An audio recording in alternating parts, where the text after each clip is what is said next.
На самом деле рынок труда действительно очень быстро меняется, настолько быстро, что большинство университетов, учебных заведений перестают быстро реагировать на эти изменения. И в нашей стране, благодаря поддержке Касым-Жомарта Кемелевича, еще в 2018 году, в 2019, году был запущен большой проект «Атлас новых профессий», который и позволяет увидеть эти изменения, и позволяет нашим колледжам, университетам реагировать на них своевременно. Саясат мырза, енді жақын таяу болашақта сұранысқа ең жоғары сұранысқа ие болатын қандай мамандық түрлері? Мында жастар өте көп екен. Енді 5 үлкен топ мамандықты айтушы едім. Біріншісі ақпараттық технологияларға байланысты. Олардың ішінде ақпараттық қауіпсіздік, үлкен ақпараттар, яғни big data дегеніміз, ақпаратпен жұмыс істейтін инженерлер. Екінші үлкен топ мамандықтар ол ұстаздар. Елімізде үлкен демографиялық өсу. Сондықтан көптеген мектептер саламыз біз. Оларға келесі 5-6 жылда 120 мыңға жуық ұстаздар, педагогтарды даярлауымыз керек болады. Сондықтан ұстаздықты ұмытпаңыздар, достар. Үшінші үлкен топ мамандықтар ол медициналық қызметкерлер.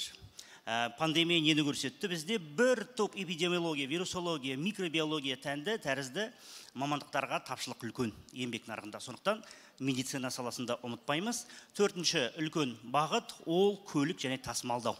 Өздеріңізге мәлім, қазіргі таңда жаһандану кезінде тасымалдау, көлік, инженерлер өте үлкен тапшылыққа ие болады. Және бесінші үлкен басымдылық бағытты ауыл шаруашылық.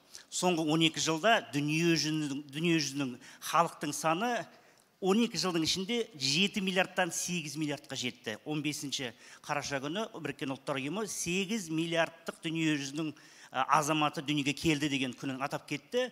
Ал адамдар не істейді? Күнде 3 рет тамақтанады. Сондықтан ауыл шаруашылық, әсіресе агрономия, ветеринария, өсімдіктерді қорғау, генетиктер, селекционерлер үлкен тапшылыққа еңбек нарығында ие.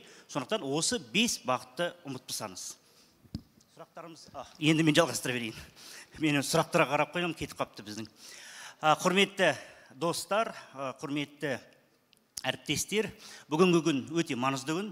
Әлихан Байменов деген ағамыз өте жақсы әлеуметтік желінде жазып кетіпті. Сайлау ол емтихан. Енді мен ғылым білім министрі болғандықтан өте жақсы келді маған сол сөздер. Емтихан бүгін. Кім емтихан тапсырады? Әр азамат, халық, билік. Ал емтиханды кім қабылдайды? Тарих қабылдайды, құрметті достар. Сондықтан бүгінгі күніміз елімізге қайырлы болсын. Халқымыз осындай сынақтардан абыроймен өтуге тілектеспіз. Бүгінгі кішігірім ғана тақырыбымыз мамандық таңдау. Неліктен мамандық таңдау өте маңызды? Неге десеңіз, бұл өмірде біз көп нәрсені таңдамаймыз. Туған жерімізді таңдамаймыз, ұлтымызды таңдамаймыз, әке-шешемізді таңдамаймыз, туған қаламызды таңдамаймыз, үйімізді таңдамаймыз, туыстарымызды таңдамаймыз. Таңдайтын бірең-сараң ғана нәрсе бұл өмірде біріншісі жарымызды таңдаймыз. Екіншісі мамандығымызды таңдаймыз. Хикаямызда осындай бір қызық нәрседе мен қалай таңдадым мамандығымды. Семей қаласының тумасымын. Білесіздер, жапондықтар бізде үлкен көпір салған тұғын. 15 жасымнан бері мен сол көпір құрылысында жұмыс істегем, сабақ бергем деп көрдіңіз. Жұмыс істегем. Соңғы бірінші жыл сол кезде біріккен бірыңғай ұлттық тестілеу ОБТ шықты. Ұлттық тестілеу шықты. Соны тапсыруға менің тәтем Әния деген кісі, дәл әлі күнге дейін сол Шәкәрім университетінде сабақ береді. Маған звондайды. Саясат бүгін соңғы күн екен, құжат тапсыру, қай мамандыққа тапсырайын деп. Мен айттым, менің уақытым жоқ, Әния, кешірші, мен жиналысым бар деп ұмытып кетіптім. Түстен кейін ол кісі маған звондайды, хабарласады. Мен дейді халықаралық құқыққа тапсырдым, мамандыққа тапсырдым құжаттарымды. Неге халықаралық, ол не пәле? Мен білгенде 15 жасымда, ол кезде білгенде жоқпын. Ол қандай мамандық? Неге оны таңдадың деп сұрасам, тәтемнен құлаққа жақсы естіледі екен. Құқық, сосын халықаралық құқық деп. 5 жыл Евразия ұлттық университетінде халықаралық заңгер ретінде оқыдым. Өкінішке орай бірде-бір күн халықаралық заңгер ретінде жұмыс істеген жоқпын. Халықаралық құқықта қазір өкінішке орай дүние жүзінде халықаралық саясатта да қатты қолданбайды, былай қарасаңыздар. Сондықтан бұл мен үлкен қате жасадым негізінде өмірімде. Оны сосын түсіндім. Мен өмірімдегі ең басты, ең маңызды таңдауымды кімге беріп қойдым? Басқа бір адамға беріп қойдым. Жарайдан туыс жақын бір кісі, жаны ашитын бір адам болса да, ең маңызды шешімді басқа бір адамға бердім. Өзімнің тағдырымды өзім шешпедім. Сондықтан мамандық таңдау қазіргі таңда, міне естідік бірінші сұрағымызды, еңбек нарығы қатты өзгеріп жатыр, мамандықтар өзгеріп жатыр, күннен күнге жаңа мамандықтар пайда болып жатыр. Кейбір мамандықтар 3-5-10 жылдың ішінде еңбек нарығынан жойылып кетеді. Кейбір мамандықтар мүлдем өзгереді. Сондықтан сіздерге бүгін мамандық таңдаудың ең қарапайым формуласын бөліскім келеді. 1-3 сұрақтан сұрайды. Сол формула 3 сұрақ, сол 3 сұраққа жауап берсеңіздер, онда өзіңіздің мамандығыңызды мен секілді емес, 22 жыл бұрын, бірақ бір логикамен, бір әдістемемен таңдайсыздар. Бірінші сұрақ: мен не қалаймын? Мені не қызықтырады? Осы сұраққа жауап беруіңіз керек. Менің табиғи дарындарым қандай? Екінші сұрақ: менің қолымнан не келеді? Үшінші сұрақ: еңбек нарығына не керек? Осы 3 сұраққа біз қалай жауап ала аламыз? Біріншісі: мені не қызықтырады? Мені қызықтыратын нәрсе не? Өздеріңізге мәлім, мен соңғы 4-5 жыл осы 3 сұраққа жауап іздеуге тырыстым. edunavigatoр.kz деген үлкен онлайн платформа бар. Сол платформаны осы жылдан бастап, келесі жыл талапкерлерге біз тегін толыққанды қосымша ретінде біздің ұлттық тестілеу орталығы арқылы беретін боламыз. Сіз бірнеше тестлерден өтіп, өзіңіздің қызығушылықтарыңызды, өздеріңіздің осы еңбек нарығында болған түрлі шаралар, түрлі бағыттар, түрлі мамандықтарға сәйкес келеді ме, келмейді ме, айқындауға мүмкіндік береміз. Екінші сұрақ: менің қолымнан не келеді? Дәл сол платформа арқылы, басқа да үлкен қызық платформалар арқылы осы екінші сұраққа да жауап табуға болады. Және үшінші негізгі сұрақ: еңбек нарығына не керек қазіргі таңда? Еңбек нарығында қандай мамандықтар шығады? Еңбек нарығының тапшылығы не деген сұраққа екі үлкен құрал арқылы жауап табуға болады. Біріншісі: біздің еңбек министрлігіміз жасаған үлкен еңбек.kz платформасы. Соның ішінде бүкіл еңбек нарығындағы соңғы жаңалықтар, соңғы тапшылықтар, соңғы талаптар, соңғы мамандықтарды білуге болады. Ал дәл сол платформада жаңа мамандықтар атласы деген, біз мына соңғы 4 жыл, 5 жыл айналысқан үлкен жобамыз. Қазақстанда келесі 3-5 жылда 200-ден астам жаңа мамандықтар пайда болады. Сол жаңа мамандықтардың 40-ы дәл қазір 20-дан 15 жоғары оқу орын, 40-тан астам колледждерде сабақ беріледі сол жаңа мамандықтар бойынша. 4000-нан астам қазір біздің оқушыларымыз, студенттеріміз сол мамандықтар бойынша дәріс алуда.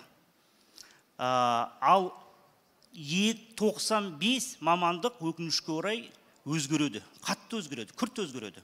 Сол мамандықтарда бір қарап шықсаңыз, мына жаңа мамандықтар атласының жобасында электронды түрде еңбек.kz сызықша атлас, қазақша, орысша, ағылшын тілінде 3 тілде толыққанды ақпарат алуға болады. Және 120 мамандықтар, астам мамандықтары өкінішке орай еңбек нарығынан кетеді, өледі. Жаңа ғана мына сұрақ келді бізге: қай мамандықтар келесі 3-5 жылда үлкен тапшылыққа ие болады Қазақстанда? Біріншісі, мына айтып кеткенімдей, ақпараттық технологиялар мамандықтар. Қазіргі таңда өздеріңіз көріп жатсыздар, банк секторы, қаржы секторы, кез келген адамдармен, тұтынушылармен жұмыс істеген компаниялар ақпаратқа негіздеп қызметтерін беруде. Каспий банк тәрізді қазіргі таңда біздің қаржы ұйымдарымыз қазір бүкіл ақпаратты жинақтап, жекешелендірілген қызмет моделіне көшуге бастады. Сондықтан ақпаратпен жұмыс істейтін бағдарламашылар, инженерлер, ақпараттық жинақтайтын, пысықтайтын, реттейтін, сараптайтын мамандықтарға үлкен тапшылық бар. Келесі 3-5 жылда ол тапшылық таусылмайды. Сондықтан біздің жоғары оқу орындарымыз қазір IT мамандықтарына жаңа магистратура, бакалавриаттарды ашып жатыр. Екінші үлкен бағыт ауыл шаруашылығы. Оны мен ең соңына қойдым. Негізінде қазір планға шығып жатыр. Қазір сахна ауыл шаруашылықта болады келесі 3-5 жылда. Неліктен? Біздің аймағымызда 2 миллиардқа жуық адам өмір сүріп жатыр қазіргі таңда. Үндістанда 1,5 миллиард адам. Пәкістан, Әзербайжан, Өзбекстан, Қырғызстан, Бангладеш, Қазақстанның өзінде демография күрт өсуде. Соңғы 3 жылда 1 миллионға жуық бала дүниеге келді. Ал Пәкістан, Бангладеш, Үндістанның халықтың санын бірлескенде 2 миллиардқа жуық халықтың саны. Ең үлкен өсім соңғы 12 жылда айтқанымдай 7 миллиардтан 8 миллиардқа өсіп кетті дүние жүзінің халықтың саны. Сондықтан ауыл шаруашылық өте маңызды бір салаға айналуда, стратегиялық бір салаға айналуда. Ал бізде агрономия, ветеринария, генетика және селекция бағыттарында өте үлкен тапшылық. Сондықтан ауыл шаруашылықта ешқашанда сіздің ақылыңыздан кетпейсің, фокусыңыздан кетпейсің.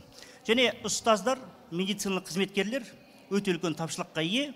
Соңғы бағыт сол айтып кеткенімге логистика және тасымалдау.